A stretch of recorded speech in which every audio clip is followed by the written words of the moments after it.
my kid who has a disability. We know that this child has a disability. And it wasn't like the girl was openly fighting and swinging on him. She was having problems getting herself under control. It was frustrating, I'm sure.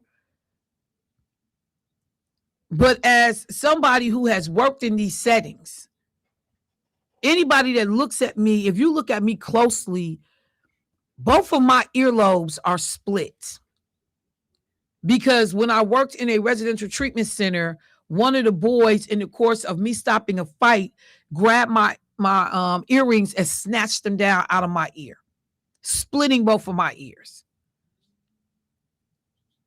Blood was everywhere. Would I have been right within my means to knock the brakes off this kid, which I easily could have did? But I understand who I'm working with. And so I don't retaliate. I don't lose my control. So yeah, I'm not the one for people to be telling me they got frustrated and they ended up doing X, Y, and Z, because you understand who you're working with. You understand that. So I just wanted to comment on that, because a lot of people were outraged when that video circulated and made the news. And I'm going to tell you, it's days that justice just don't feel like justice sometimes. Far too often, justice just does not feel like justice. So I'm going to leave that lay, but I'm looking at the photo of this girl, this child, and her dad. And, to be a father or a parent and realize somebody handled your daughter like that with a special needs, and you remain cool. Kudos to this dad, because, it's a hard thing to deal with, particularly a child with special needs. But I'm sorry.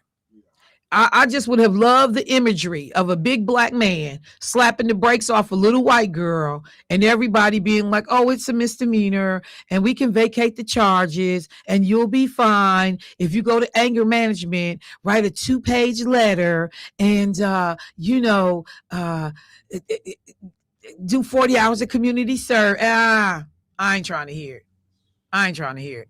So, frustrated, very frustrated when I saw that this morning. You good? No, because as a parent, I just can't imagine somebody doing it to my daughter, but let alone if my daughter is a special needs type of person. Right. And I don't stand for violence, but I think in a situation like that, I would have to forget the address to the high road. I'm just being honest. When you look at how small this girl is, that's what I'm saying. She is small, like a 12-year-old. That's all I'm saying. You think about what an 18-year-old young girl, young teenager looks like today. Yeah. You can get some 18-year-olds that's my size. Yeah. But she clearly is very tiny. She's very small. Very, she looked like she's like petite, maybe 5 feet, maybe 5'2". I don't know. She's very, very small. And this guy is a big, rotund cat. And I'm like, come on, fam. You was out of order. Yeah. You was out of order for that. You was out of order. Completely. And so I just district attorney. I don't agree with them charges. Completely. And the way that was handled. Let me go to the phone line. Hey, caller, what's happening? Hello. Good morning. I was just calling to say good morning. Hey, Solis. Hey, I'm sorry to hear about that little girl. Yeah, it was crazy. Mm-hmm. It was crazy. All right, y'all take care. All right, thank you so much. All right, got another caller. Hey, caller, what's happening? Hey, 67 OV, this way, Matthew NOV, Michelle Bryant, the number one, yes, that articulate speaker in the world. Hey, I see you kicking it off this morning, right? Domestic violence is not allowed. Michelle Bryant, check them about that, man. Let them know that everybody been walking. Y'all better be listening. Wait, message prayer, man. Domestic violence, Michelle Bryant. It's either gonna be the cemetery or the penitentiary. You hear? Lord, everybody down there. What the monkey said when he got his tail cut off, it won't be long enough, because we ain't going to accept that. And away, Marcus, and It's gonna be the cemetery or the penitentiary, but something's gonna be done. He said, like the monkey said when his tail got cut, it won't be long now. Thank you. Good morning, Ray. I know you made a whole bunch of people smile this He morning. made me smile. What to do with my cell phone? That dude is funny. Okay. All right. So look, while I'm on schools, let me jump down to Louisiana, please. We had talked about this last year, that in Louisiana, they had instituted a policy requiring all public schools from K-12 and K-12, that they had to have the 10 commandments displayed in their classroom. We had a whole, spirited discussion about should the 10 commandments be in the classroom. So they have created these posters, 11 by 14, with the text as the central focus. The display must include a context statement outlining the commandments' role in American education history. The schools cannot use state funds to buy the posters. They must be funded by donations. So you create an unfunded mandate that every school has to put a copy of the 10 commandments in every classroom. But you don't give the schools any money to pay for it. So the principal, the staff, they got to figure out how to hustle up, beg up, sell some popcorn, take, collections, do the walking tacos, whatever you want to be able to pay for this unfunded mandate of the 10 commandments hanging in these classrooms.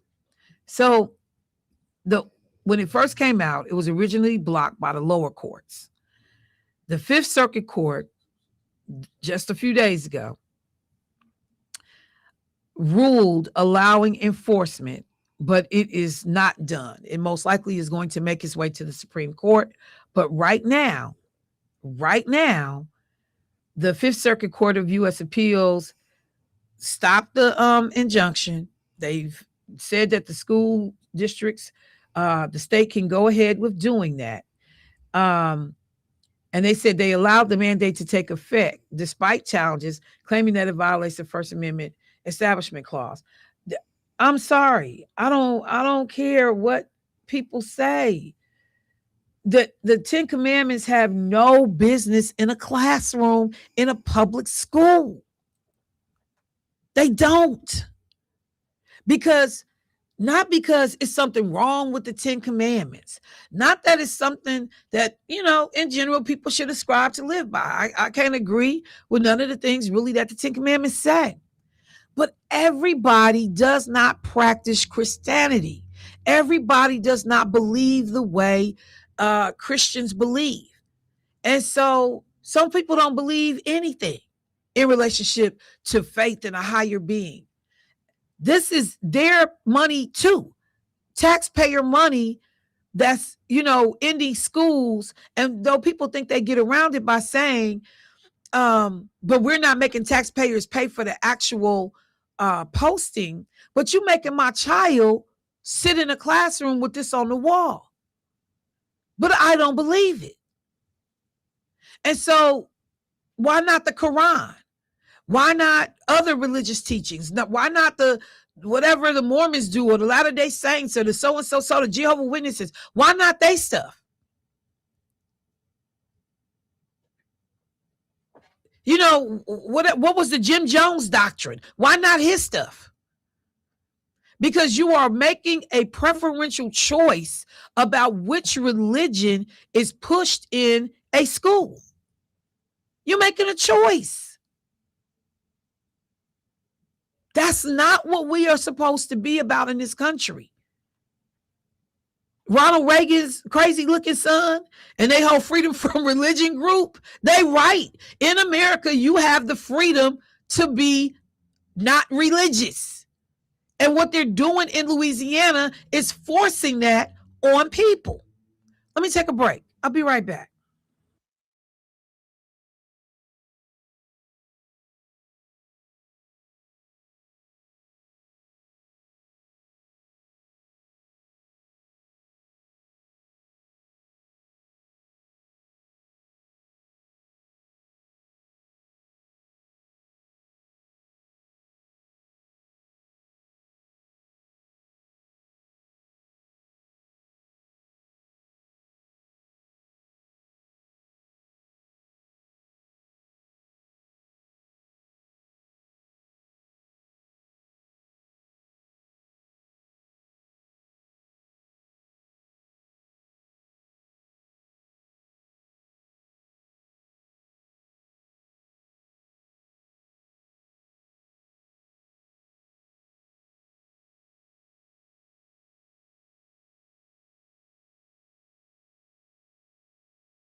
All right, family, welcome back. I got a caller that held through the break. Let me get them in. Hey, caller, what's happening? Good morning, Michelle. Good Bryant. morning, sir. Yes, sir. Yes, ma'am. Football playing Harley Davidson. Well, look at you. What's up, man? Right. What's up, Michelle? What's up, man? Clark. Devo. All right, man. With the right ones, that's for sure. Oh, man. Good to hear Solis this morning. Good to hear Ray Mackus. You got a lot on the table, but yeah, I just don't, my daughter, well, they're all grown now. I got 2 girls.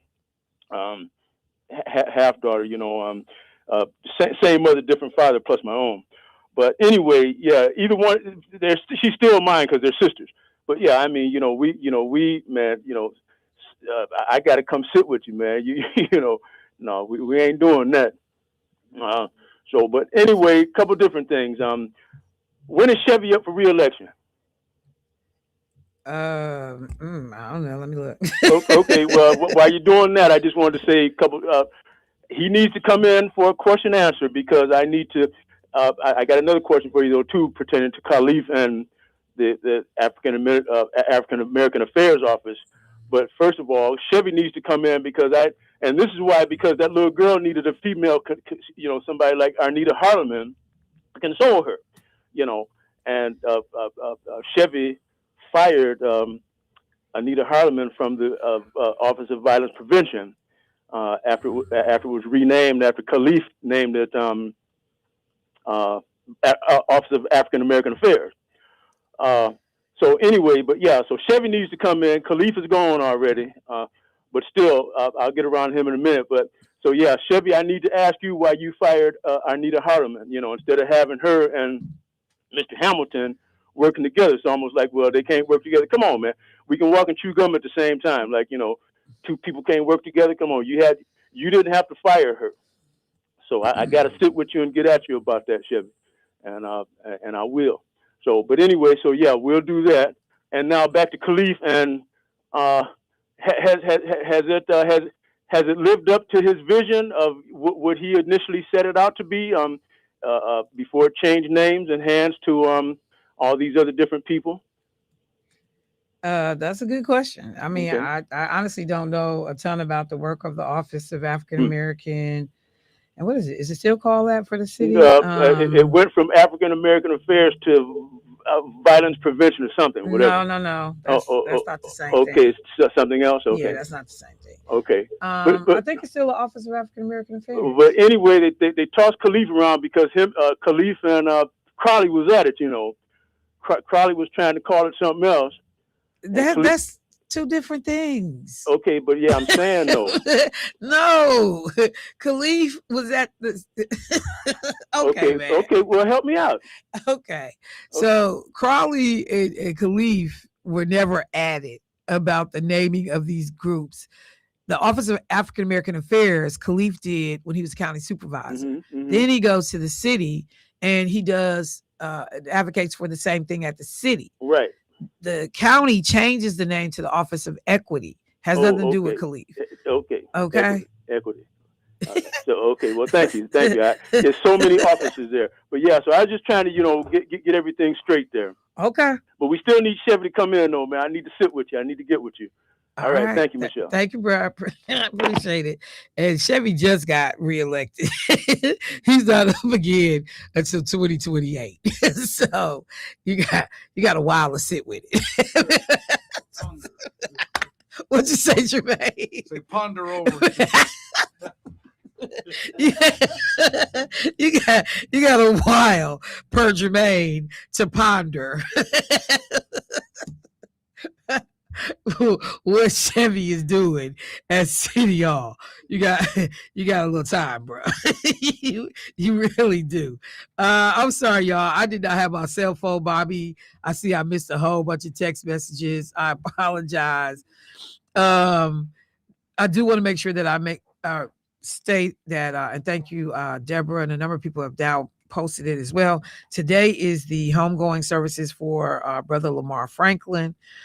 From 9 a.m. to 11 a.m. over at Mount Zion Church, 2201 North 2nd Street. There will be a visitation, and then The service actually starts at 11 a.m. So for folks that knew Brother Lamar Franklin, his services are happening today. Mount Zion Baptist Church, visitation 9 to 11. Services begin at 11. That's going to be a well-tended funeral. And I don't know who got buried, who Pitts had here last week.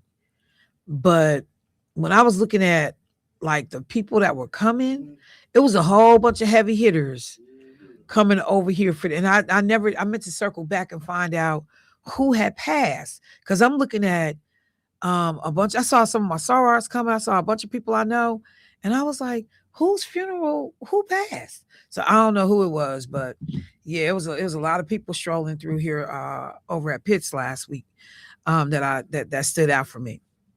Okay. Since I'm talking about education, let me stay there for just I think one more story, maybe two, but for sure one more story.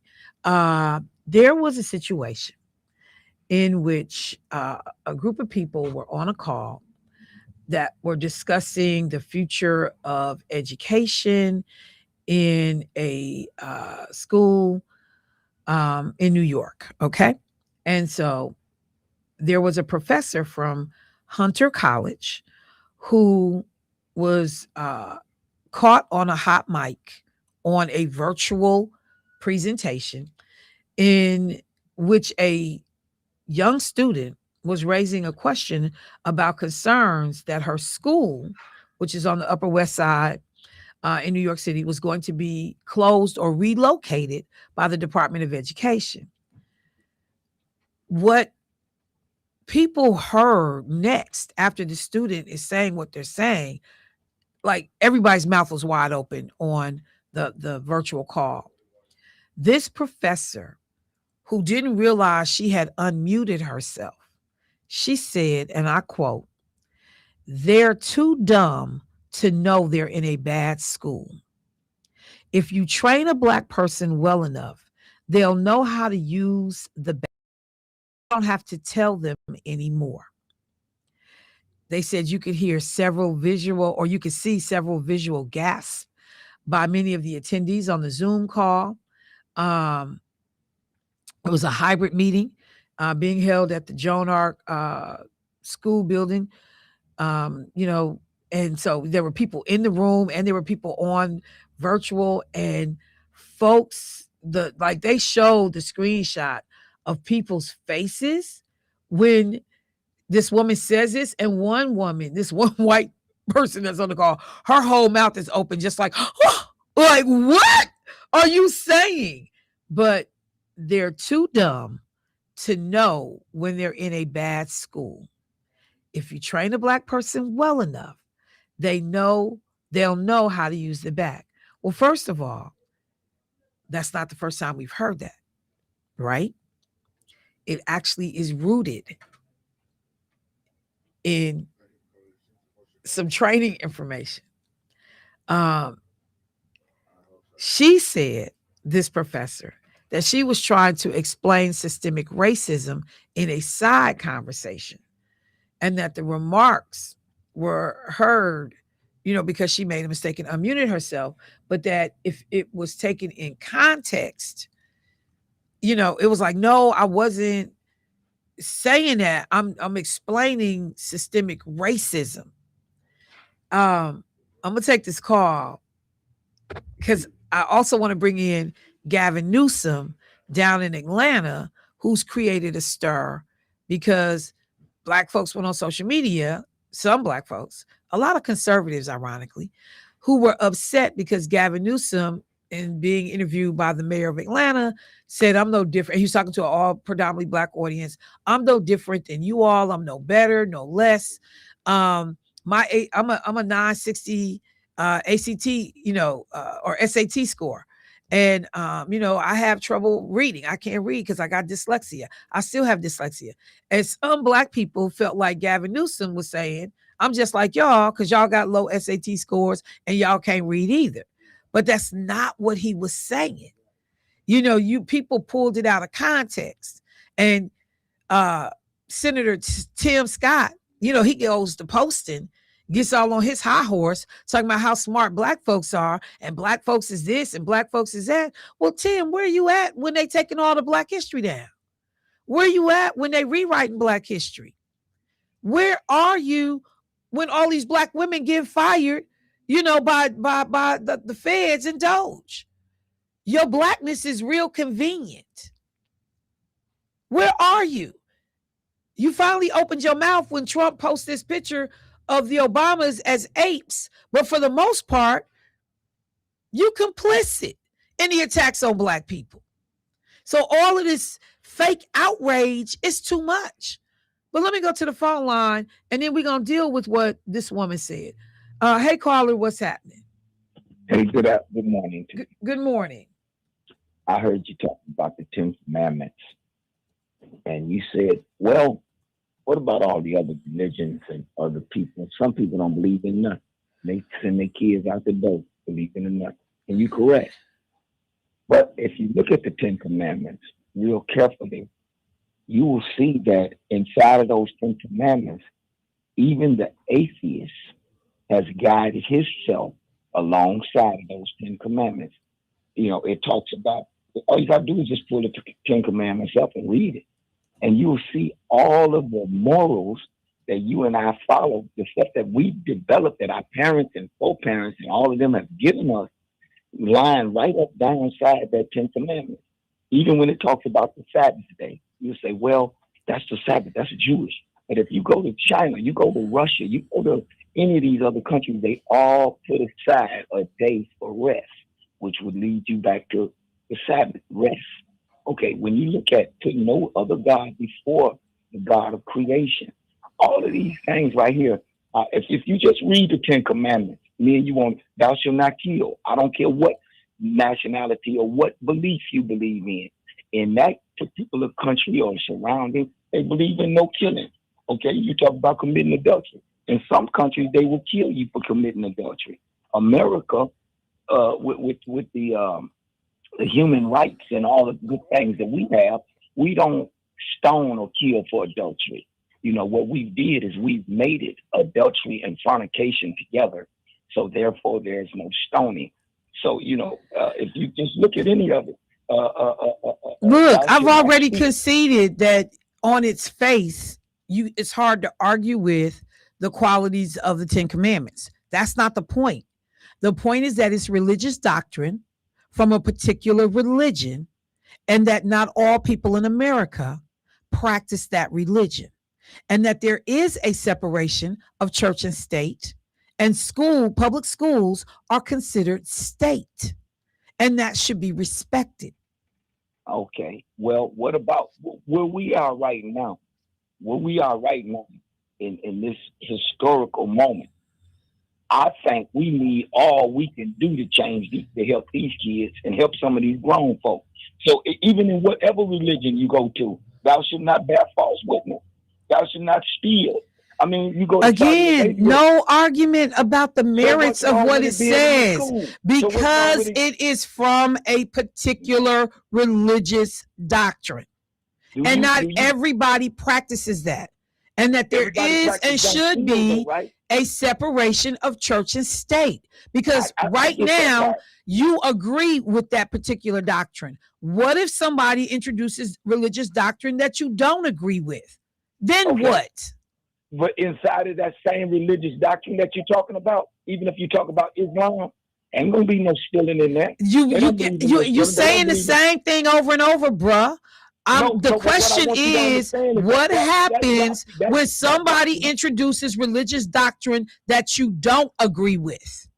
That's the question.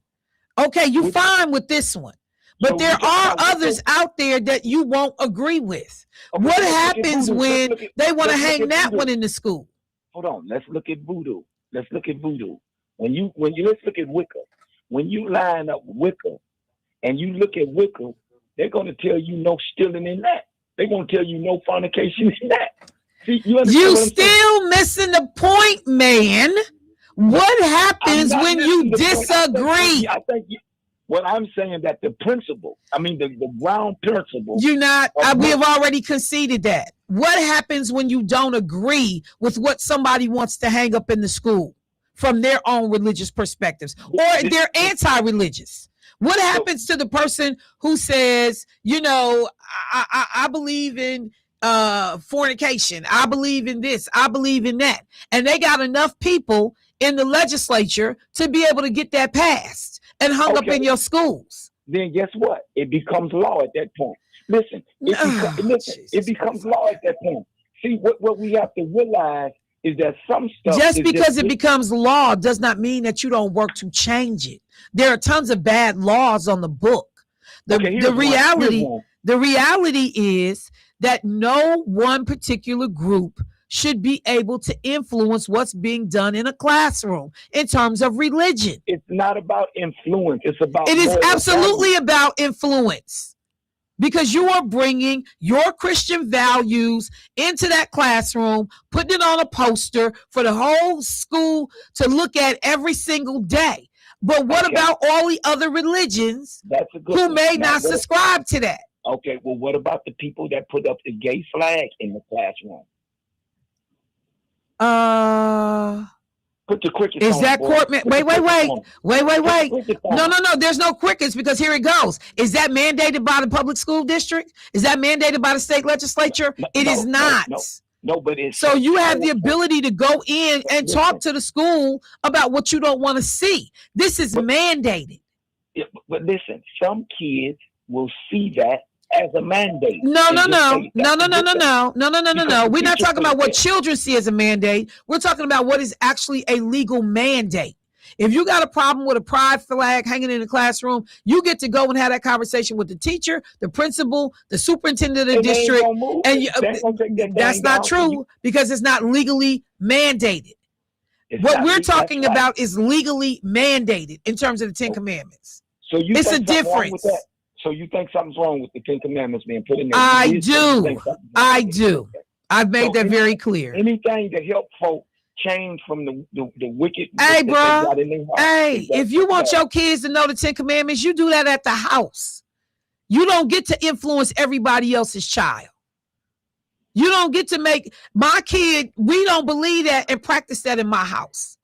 So why is my child sitting up in the classroom looking at the Ten Commandments from a particular religious doctrine that we don't follow? Because like I said, if they start hanging the Quran up in the classroom, people gonna have something to say. Okay, do you follow the Ten Commandments? This is not about me or you. We're not gonna do personal conversations. Keep it to what I'm talking about. Okay. Should people be able to force their religious beliefs on the entire group? The answer is simple. No. Thank you for the call, bruh. I appreciate you. Let me go to the next caller. Hey, caller, what's happening? Hello? Yes, hello. Hey, this is David O.V. This is my Ten Commandments. My all personal. Means thou should not call NOV player hate. Thou should not be talking when other people talking. Thou should shut up sometime. And this is my own 3 commandments. And it's funny, man, just beginning of Oh my God. It's 3 commandments. Thou You need 7 more, don't you? thou should shut up. Wow. 7 short. Yeah, he's 7 short of 10, ain't he? Hey, some commandments is more important than others. Thou shalt. I know they would say that in the church, you know. Say Ray Mack, my morning is complete. Ray is fun. I'm just saying, that was hilarious. Okay. Somebody else said Michelle Newsom was talking in front of a predominantly white crowd. He was on a book tour. And if you looked at the room, it was not predominantly black. I mean, predominantly white from what I understand. I'm going to go back. I'm looking for more pictures of the room. But, you know, to speak to the broader point, it was plenty of black folks in the room. And there were people that took what he said and, you know, tried to turn it into he was being disrespectful to black people. You know, I guess akin to Donald Trump saying, I have a record, therefore I'm more appealing to black voters now. You know, let me take a break. I'll be right back, y'all.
Family, welcome back to the show. So before I went to the break, I was telling you about the controversy happening up in New York. A teacher from or professor from Hunter College was caught on a hot mic that she inadvertently hit the unmute button herself on the Zoom call. And she was overheard saying the equivalent of the kids are too dumb to know they're in a failing school.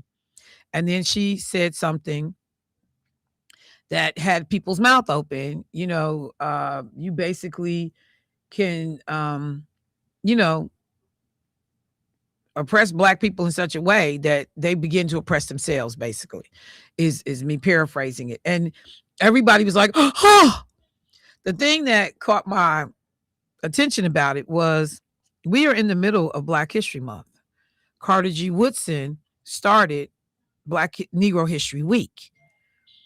That statement, that sentiment that she expressed, it came from Carter G. Woodson.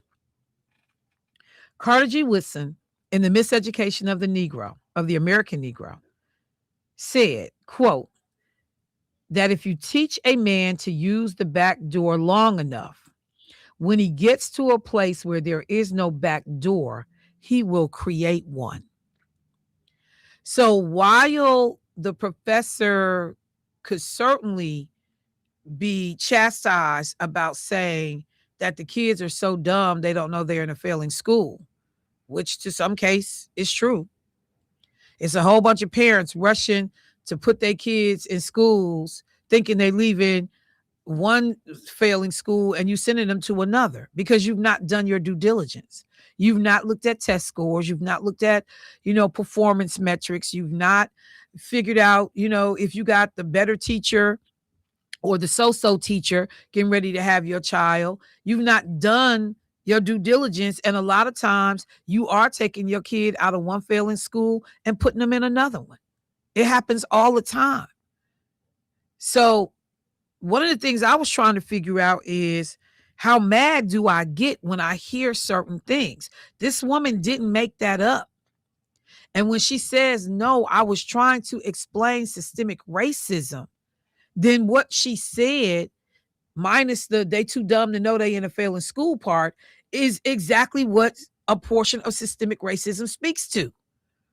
But it was the man who created Black History Month. And that's the thing, when everybody was all in an uproar and like, oh my God, blah, blah, blah. Y'all, Carter G. Woodson said that in the miseducation of the American Negro. This not some new profound thought. That white woman or whatever she is didn't create that. That came from somewhere. So I could hear a professor potentially repeating, paraphrasing, regurgitating what Carter G. Woodson said as an example of, and this is what I mean by that. We got to be willing to get the whole story and give people an opportunity to explain themselves before we take just out the gate. We ready to, how dare you, da-da-da-da-da-da-da.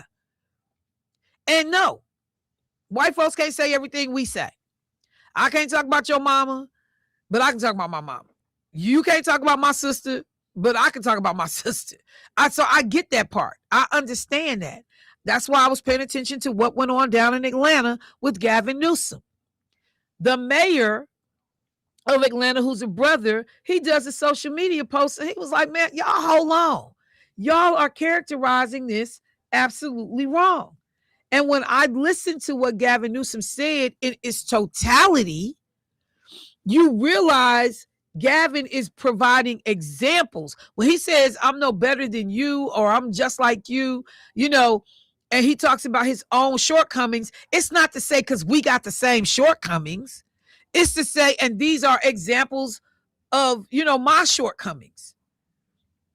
But people just out the gate, Gavin Newsom was out of order. I'm like, if you watch how Gavin Newsom move, there is not a lot about this man that screams racism, that screams ignorance, that screams, ain't nobody perfect. People make missteps. But I'm like, y'all, sometimes we jumping on stuff that we don't need to jump on. Or we need to, like, I tell people all the time, when they say, did you hear what so-and-so said? Okay, but I need the full story. I need the whole context. Because if you pull on any given day, if somebody go through and just pull out clips of me, this is one of the reasons why I can't run for office no more. Because if somebody pulls out clips of the stuff I say on this radio station, and man, these people be ready to lynch me up. Because all you will hear, because you know I'm gonna say white people at least once a day, if not 17 times. I don't need your little laughter, Jermaine. But on any given day, if you pull out a Michelle Bryant clip and just play it on the news tonight, boy, I'm gonna have pickets outside my house.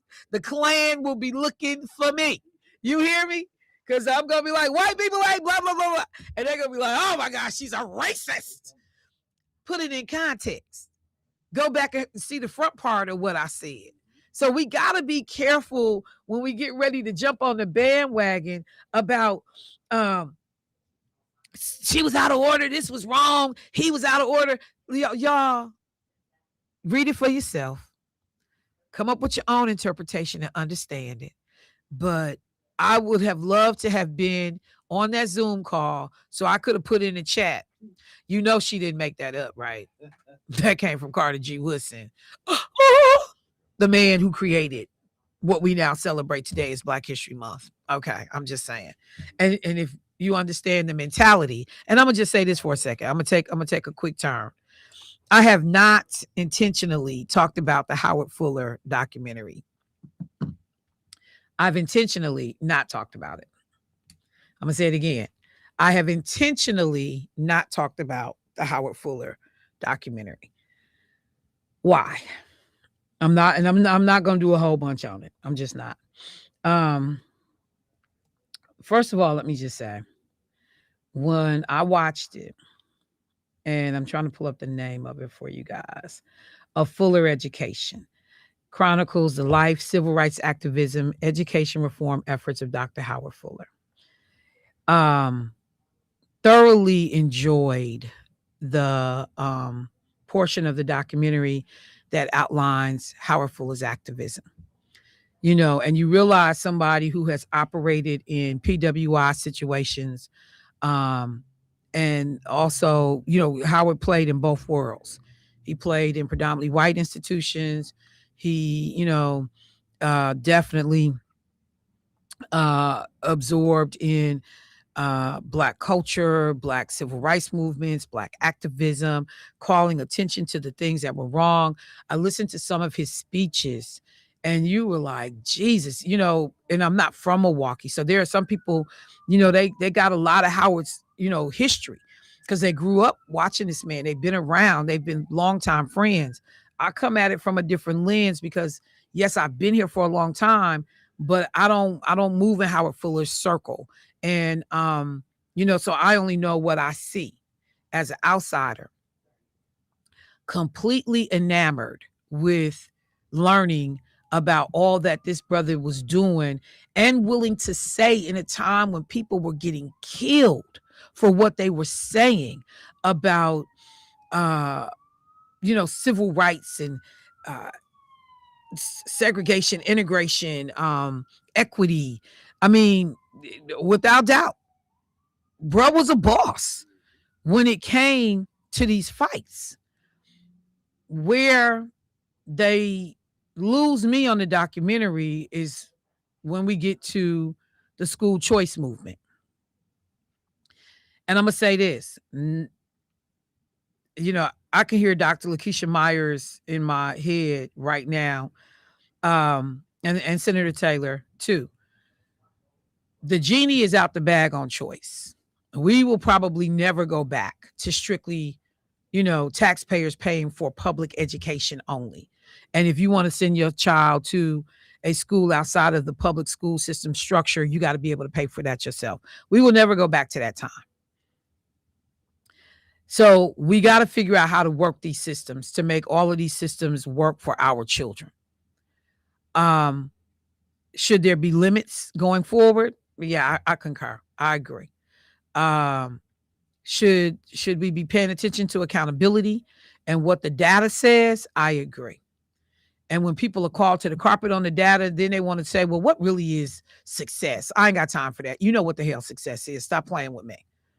And that was one of the things that was said in the documentary, when they were, talking about kids going to choice schools. Well, how do we define success? We know how we define success.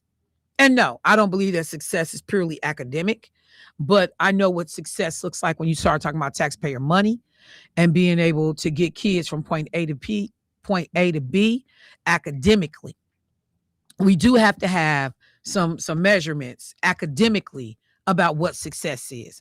Yes, we can talk about moral success. We can talk about behavioral success. We can talk about systemic success. We can talk about folks that get pregnant, folks that go to jail. All those things do come under the umbrella of a program, potentially being successful if that was your aim. But at the end of the day, these are educational systems. And so we have to have some level of educational measurement for success. End story for me. And there's also this moment where it feels like, and Fuller is not a politician. You're not a Democrat or Republican. You're not this or you're not that. And so we take money where this money comes from to be able to do what we got to do to help our kids. Yeah, I'm just not that person. I pay attention to who I take my money from. I pay attention to who I get into bed with, because you could bring me money right now to say, Michelle, we gonna turn WNOV into whatever you want it to be. Give you all the money in the world, but I'm gonna pay attention to who handed me that money. Because if you the same people handing me that money, that's also trying to block voting rights, and you are at the helm of voter suppression, if you are at the helm of not expanding Medicaid so that people that need healthcare can have healthcare, if you at the helm of this and this, you one of the biggest supporters of Project 2025, man, keep your bread. And so sometimes my frustration is people will, they look at, well, I'm helping this cause and it's an important cause, but those same people are destroying other areas of Black life. So, and then they used our children.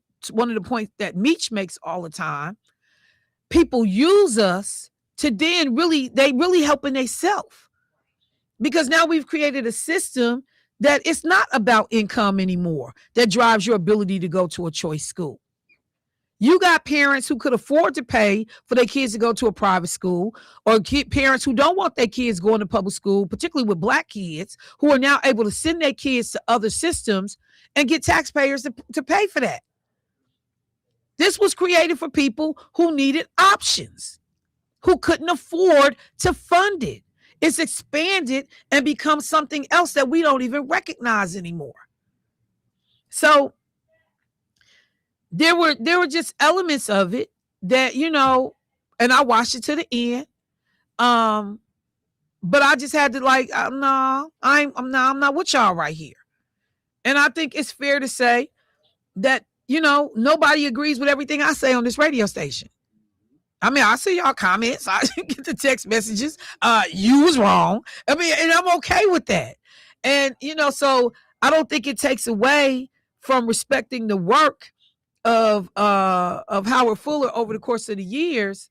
But the documentary, somebody said it glosses over quite a few things.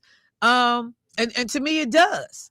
But you still walk away with hella respect for what the brother, particularly in the early part of life, what he was doing and saying, and out there, again, when people was getting killed, people was cowering and afraid to speak up. Howard Fuller brought it. But, we part ways. We part ways on choice. We part ways on the money. And then there was something I think Corey Nettles said in the documentary, that's those kids' money. That ain't them damn kids' money. That's taxpayer money. Them kids ain't went to work nowhere. and work for that money. So when he said it, I was like, I'm sorry, say what now? You know, that's those kids' money and they should be able, that's not their money. Everybody put in on that. People who don't even have children put in on paying for public education. That's not the child's money. That's taxpayer money. And that's the thing that people don't like when you have to say that. That's not the children's money. That's not Michelle's money for her son. That is taxpayer money. And we have to be, to the extent that we can, good stewards with taxpayer money. And many of these systems that are alternative and choice schools do not perform any better in a lot of cases than Milwaukee public schools. And there are religious systems like the Lutheran school system who got a bunch of racist people running around in their organization that if it wasn't for black kids being fed into them schools, some of them schools wouldn't even be open no more. And that's the thing, trying to get people to understand that. Back to what that teacher said at Hunter College, you so dumb, you don't even know you in a failing school. You so dumb, you don't even know you in a school that really don't want you here. But we need you here to prop up our budget. You so dumb, you don't understand that the minute you step out of line, we done got your money now for the semester. The minute you step out of line, we're going to get your butt put out of here. Whereas another kid, we'll get him a break. Yeah, we could do the you so dumb game all day. That's why I said, you know, even in being heated about what people say, you still got to be willing to hear what they said. So I encourage you, if you have not watched it, the documentary, it was premiered on PBS this month, has gotten a lot of, you know, talk about it, but the key themes: school choice, civil rights, transformative educator, a Milwaukee reformer, political bridge builder is one of the ways they described him, lifelong advocate.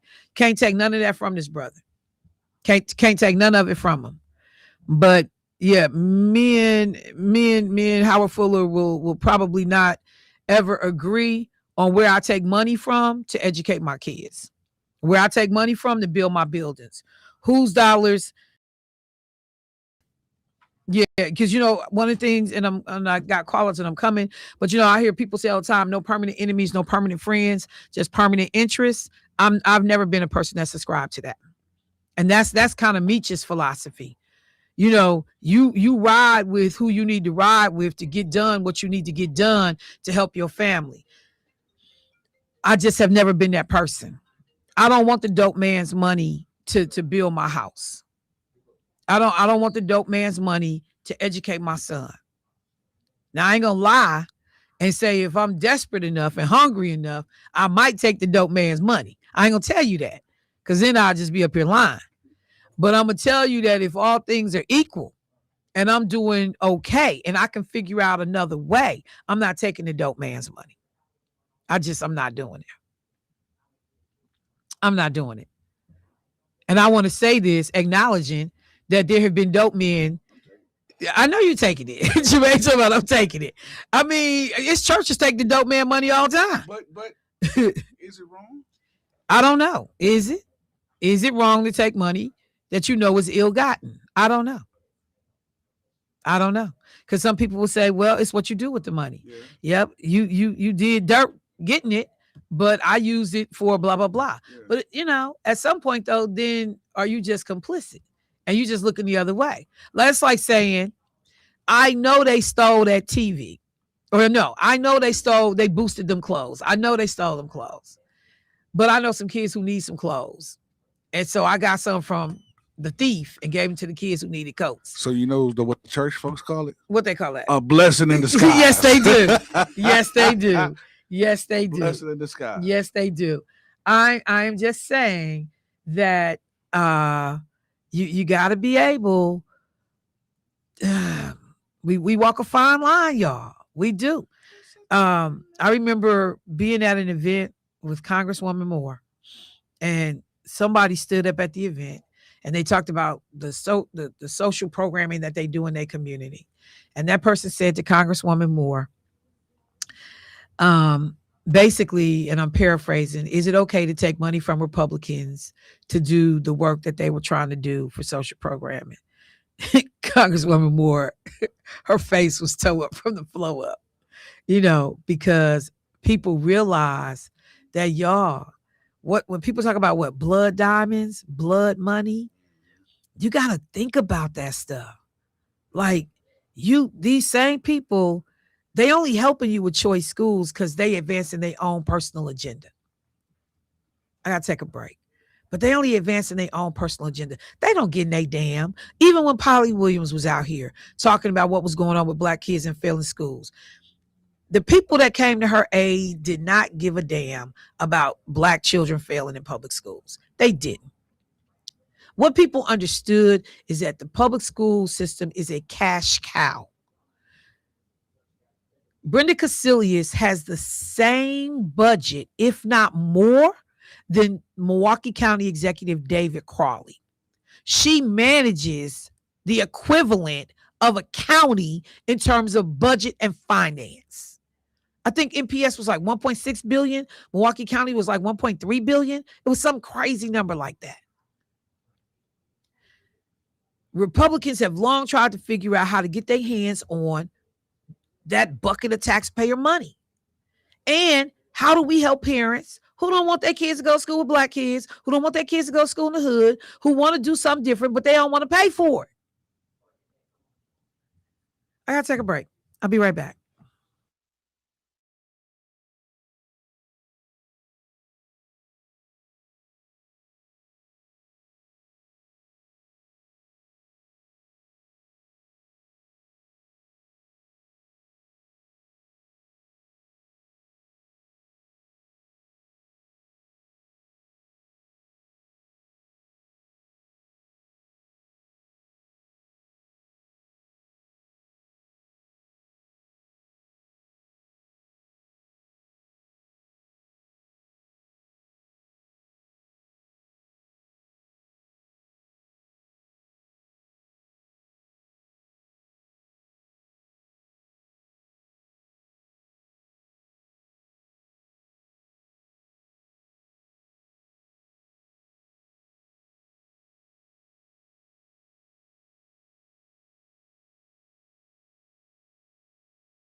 Family, welcome back. Let me go to the phone line. Got some folks that held through the break. Hey, caller, what's happening?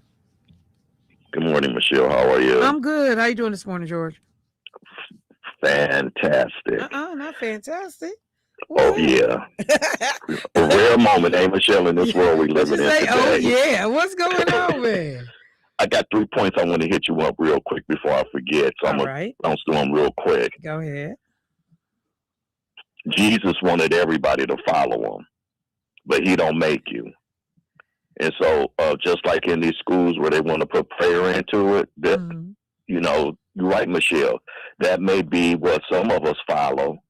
That don't mean everybody gonna follow it. Because like you said, what if they, can you imagine, like you were saying, if everybody put a lot of the Muslim stuff in schools and public schools, people will probably, especially white folks, they will lose their mind. And so that's one point. Point two is that I will concede, I was the one that hit you with that the crowd was mainly white, but I didn't see it. I was just kind of going off of what Jimmy Kimmel was saying last night. Okay. But at the same time, Jimmy Kimmel showed like 6 or 7 other clips when Gavin Newsom was talking about his test scores. So he just wasn't placating to that crowd, to a black cloud. Right. Because he speaks about that all the time. I guess he's can't read good or something like that. He has dyslexia. Dyslexia. He said he can't read good. Right. So that's why he doesn't read off a paper. But we also know somebody else don't read off a paper and the teleprompter's right in front of them. And they still go, because you know, Michelle, I want to go watch it, but I am going to watch it tonight just to see how foolish this, Michelle, if he stays on point through the whole thing, I'm going to buy you guys a pan of rib tips tomorrow. Because you know, so I figured that's a safe bet. Because he ain't going to stay on point. I want my rib tips. I'm going to be praying for that. I'm going to be praying. I want Pop's barbecue. I love tips, man. That's my favorite, too. Yeah, I'm riding with Trump tonight, baby. Go, Trump, go. And here's the other thing. That white teacher, she was trying to be slick. So I'm going to read you something that Carter G. Wilson said. He said, if you can control a man's thinking, you do not have to worry about his actions. When you determine what a man shall think, you do not have to concern yourself about what he will do. If you make a man feel that he is inferior, you do not have to compel him to accept his inferiority status, for he will seek it himself. If you make a man think that he is justly an outcast, you do not have to order him to the back door. He will go without being told, and if there is no back door, his very nature will demand one. That's what she was trying to say. She was playing off of that, the back stuff, because she was trying to. I know she said it, but she was trying to be slick. I don't think she was trying to be slick. I think she was literally saying, you know, well, let me stop because I wasn't in the room. But I think and particularly with her being a professor, she said, I'm trying to explain systemic racism to whoever she was talking to. And so, yeah, you talking casually about it. You know, you don't say Carter G. Woodson once, you know, said in the Miseducation of the American Negro, da, da, da, da. I don't know that she was trying to be slick because I'm just thinking about the academic setting. And when this child, and she says it directly in response to the baby saying, I'm worried that our school is going to close. And she's saying, this child, you dumb, you don't even realize that the school you going to, or, you know, or that your school that you're in is a failing school. So I don't know. I'm not 100% sold that she was trying to be. So you don't think she was being racist? I don't think she was trying to be racist or malicious. Okay. I think that in an academic setting, given the question that the child had just raised about her school closing and the teacher, because her first comment says, even though she shouldn't have said the word dumb, she said, you don't even know you in a failing school. You fighting to keep a school open that's failing you. So I don't know that it's cut and dry that she was trying to be racist. Maybe I could be wrong, but I'm just not sure. And one more thing before I let you go. Okay. We all can agree that we all say stupid stuff sometimes. Can we agree to that? Yeah. All of us do. Absolutely. But Michelle, is there a difference between a whole lot, but go ahead. Is there a difference from saying something stupid or saying something racist? There's a difference. Do you agree? I mean, you could say something stupid that ends up being racist, that you weren't necessarily trying to be racist, but what you said was really stupid, and it ends up.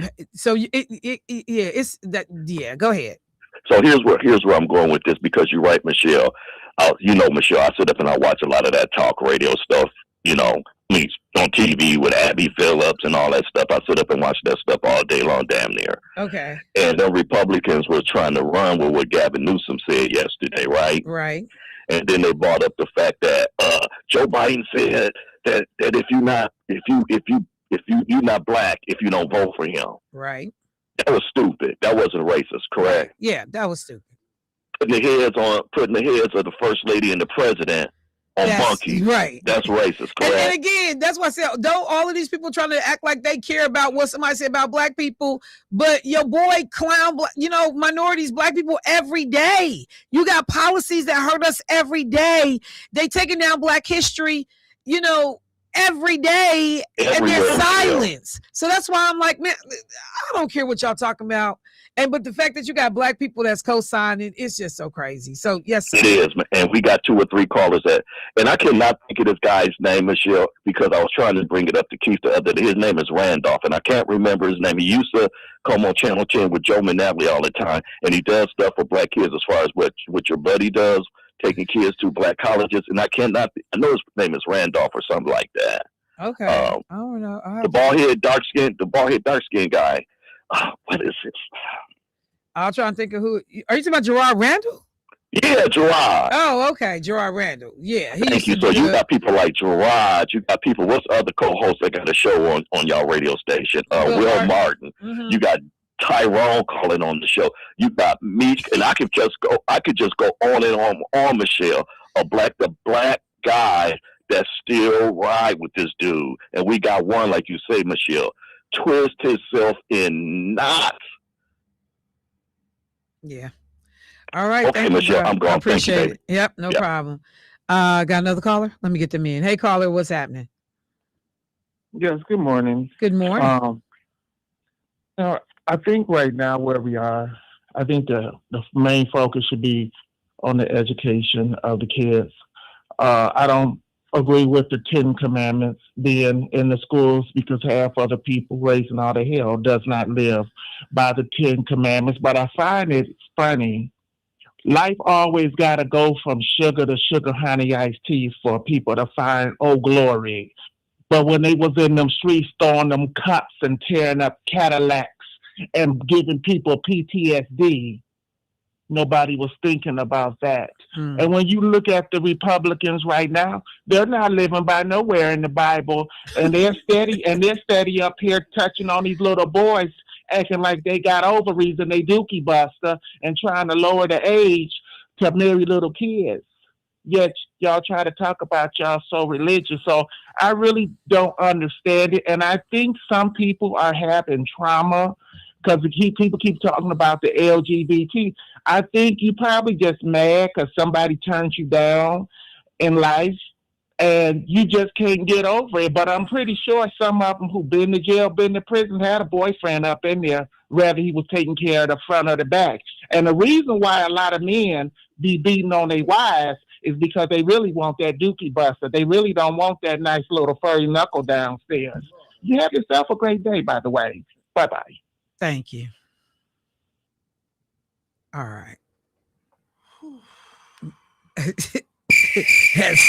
as we all recover. as we all recover.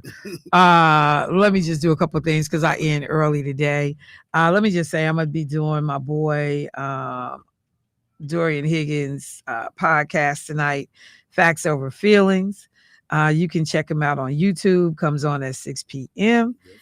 And Jordan Roman is also on tap for this evening. I guess he's one of the hosts as well. And so this should be a good conversation. But I really like the work that Dorian is doing in relationship to his podcast. He had a county executive in not too long ago. And, I'm just going to say, though, I'm going to be looking for Stacy Smither because that's where I met him at. And, I can't get the district attorney to get me no answer about what is this man's real legal name that's running for the county supervisor position over in County Supervisor Felicia Martin's district. And, I know this boy know I'm talking about him. And if my name was legal and legit, I'll call the radio station in a hot second and be like, hey, this is Stacy Smithereens, and my legal name is, and I changed it on this day, or my name has always been. But, crickets ain't heard nothing. But I'm trying to figure out why the public integrity unit from the district attorney's office has not returned my calls because they say on the district attorney's office, when you call, you get their voicemail, they answer service, and they say you'll get a call back within 24 hours. I'm still waiting on my call. And I done called a couple of times. I'm still waiting on my call to figure out why the district attorney won't get back to me so that the public integrity unit can figure out, because the election commission says it's not our job to figure out if someone is who they say they are. We accept them at their word. And I'm like, even when somebody raises concerns and say you can go to CCAP and look and see that the man got 2 damn different names that he using in court cases, and they were like, that's not our job, ma'am. That's not our job. But you can call the public integrity unit at the district attorney's office, and they can tell you, help you with what you're talking about. So I call. Can't get a call back from the district attorney's office. Can somebody help me figure out what is Stacy Smithers' real name? Because I just think if we are electing somebody to public office and getting ready to pay them with taxpayer money, we should know who they are. So I think it's a bogus policy that the election commission says, hey, you didn't raise a concern when we was talking about people on the ballot. Well, hell, I didn't know the man's name was potentially not his legal name. I don't know. But okay, fair. That's not what y'all do. Somebody do this and should be able to tell me how you was in court in 2024 with cases under one name, but pardons under another name, but this is happening under this name. Because it's the same person, y'all. Because the address is the same. So, okay, I got on a sidetrack. But I'm just saying, while I'm over there, Stacy, and anybody that knows Stacy, tell them to come holler at me while I'm over with Dorian doing the podcast, because I just want to know what your real name is, bruh. I'm just trying to figure it out. I want to know. Because you lying. There's somewhere this story is not right. And your silence, what did Dave Chappelle say? We were silent when Juicy Smoulier said he had been racially attacked. Our silence was meant to help him. See, silence can be used to help or hurt. This boy is staying silent because I'm on to something. And I know I'm on to something, but won't nobody help me figure it out. So with that being said, I'm gonna leave it alone. But let somebody be on the radio talking about I'm using fraudulent names. Man, I'm calling. What happened? Mark Chambers zoomed and called. I heard you was talking about me. I've been getting calls from everybody. I heard you was talking about me. Well, yeah, I was. Let's have a conversation. Now, ironically, he ain't called this time.